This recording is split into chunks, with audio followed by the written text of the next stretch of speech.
31 दिसंबर 2021 की रात एक तरफ दुनिया नया साल चालू होने का जश्न मना रही थी, वहीं दूसरी ओर जानवी के माता पिता को अंदाजा भी नहीं था कि उनके बेटी के साथ कुछ ऐसा होने वाला है जो उन्होंने कभी सोचा भी नहीं होगा। 19 साल की जानवी कुकरेजा मुंबई के खार इलाके में रहती थी। 31 दिसंबर को उसके पिता का जन्मदिन होता था, इसलिए जानवी ने घर पर ही एक छोटी सी पार्टी रखी थी। पार्टी में उसने अपने नजदीकी लोगों को बुलाया था। पार्टी में उसका बेस्ट फ्रेंड श्री जोग तनकर और उसकी पड़ोसी और बचपन की दोस्त दिया पडलकर भी मौजूद थे। केक कटिंग के बाद वे तीनों अपने दोस्त यश के घर न्यू ईयर पार्टी के लिए चले गए। यश भी खार इलाके में भगवती हाइट्स नाम के अपार्टमेंट में रहता था। पार्टी लगभग 11 बजे चालू हो गई। पार्टी में कुल मिलाकर 10 से 15 लोग मौजूद थे और वे सभी जानवी के दोस्त थे। जानवी और उसके दोस्त पार्टी में एंजॉय कर रहे थे और वहाँ दूसरी ओर जानवी के पिता को चिंता हो रही थी क्योंकि 1 बज गया था, फिर भी उनकी बेटी घर नहीं लौटी थी। लगभग 1:30 बजे के आसपास वे जानवी को कॉल करते हैं, लेकिन उसका फोन बिजी आता है। कुछ समय बाद लगभग 3 बजे के आसपास वह फिर से एक बार कॉल करते हैं, लेकिन तब भी जानवी फोन नहीं उठाती है। फिर वह सोने चले जाते हैं, यह सोचकर कि शायद लेट होने की वजह से वह यश के घर सो गई होगी। लेकिन कुछ घंटों के बाद ऐसा कुछ हुआ जिसे सुनकर उन बेचारे माता पिता के पैरों तले जमीन ही खिसक गई। लगभग 5 बजे के आसपास जानवी के पिता को एक आदमी का कॉल आता है और वह उन्हें बताता है कि जानवी का एक्सीडेंट हो गया है और वह अस्पताल में है। इसका फोन रखते ही उन्हें फिर से समीर यानी कि दिया के पिता समीर का फोन आता है। फोन पर वे जानवी के पिता को बताते हैं कि बच्चों का एक्सीडेंट हो गया है और इस वजह से बच्चों के माता पिता को खार पुलिस स्टेशन में बुलाया गया है।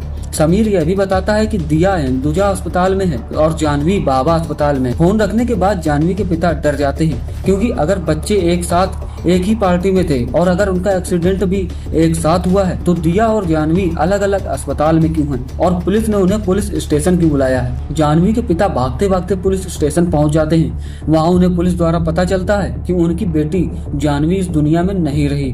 पुलिस उन्हें बताती है कि जानवी की लाश भगवती हाइट्स के कंपाउंड में पड़ी हुई थी और जब पुलिस वहां पहुंची तभी जानवी की मृत्यु हो चुकी थी। तुरंत ही जानवी के माता पिता भाभा अस्पताल का रुख करते हैं। वहां उन्हें अपनी बेटी का शव दिखाया जाता है। सोचिए क्या बीती होगी उन पर। कुछ घंटों पहले तक वे इतने खुश थे और अब उन्हें अपनी बेटी का शव देखने को मिल रहा है। उन दोनों के दिमाग में बस एक ही सवाल घूम रहा था कि कैसे उनकी बेटी मर गई और पार्टी में सारे उसके दोस्त ही थे, तो क्यों किसी ने उन्हें कॉल करके जान के बारे में नहीं बताया। पुलिस तहकीकात करना चालू करती है और उन सभी से पूछताछ करती है जो उस दिन पार्टी में मौजूद थे।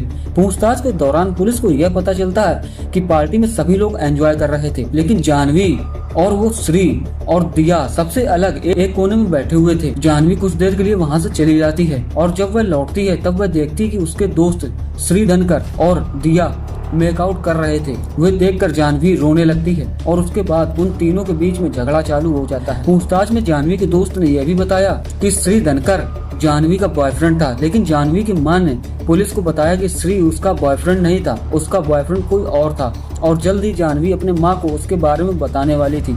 उसके दोस्तों ने यह भी बताया कि बहस होने के बाद जानवी किसी के साथ फोन पर बात करती। पुलिस ने जब जानवी के कॉल रिकॉर्ड्स निकाले तब यह पता चला कि जानवी अपनी दोस्त पर्णिका से बात कर रही थी और वह वो सब कुछ बता रही थी जो भी उसके साथ हुआ था। पुलिस जानवी के बॉडी को ऑटोप्सी के लिए भेजती है और रिपोर्ट में यह पता चलता है कि जानवी की मौत खोपड़ी में फ्रैक्चर की वजह से हुई थी। पुलिस इन्वेस्टिगेशन में यह पता चलता है कि जानवी की बुरी तरह से मारपीट की गई थी। जानवी की पार्टी बिल्डिंग के 5वें फ्लोर पर थी और उसे मारते मारते दूसरे फ्लोर पर लाया गया था। यहाँ जानवी के सिर को सीढ़ी की रेलिंग पर पटका था, फिर उसे दूसरी मंजिल से नीचे फेंका गया था। इस बात से यह पता चलता है कि जानवी के साथ हाथापाई हुई थी। सबूतों और पूछताछ में मिली इन्फॉर्मेशन के बेस पर पुलिस ने 2 जनवरी को श्री जोग धनकर और दिया पडलकर को हिरासत में लिया और उन पर सेक्शन 302 मर्डर और 33 के अंडर चार्ज किया। फिलहाल जानवी के केस की हियरिंग कोर्ट में चालू है और जानवी की मां अपनी बेटी को इंसाफ दिलाने के लिए पूरा प्रयास कर रही है। सोचिए क्या गुजरती होगी एक माँ के ऊपर जिसने अपनी 19 साल की बेटी को खो दिया। तो यह थी हमारी आज की कहानी। आपको क्या लगता है इस केस के बारे में हमें कमेंट कर जरूर बताएं और मिलते हैं नेक्स्ट वीडियो में। तब तक के लिए आप सबका धन्यवाद।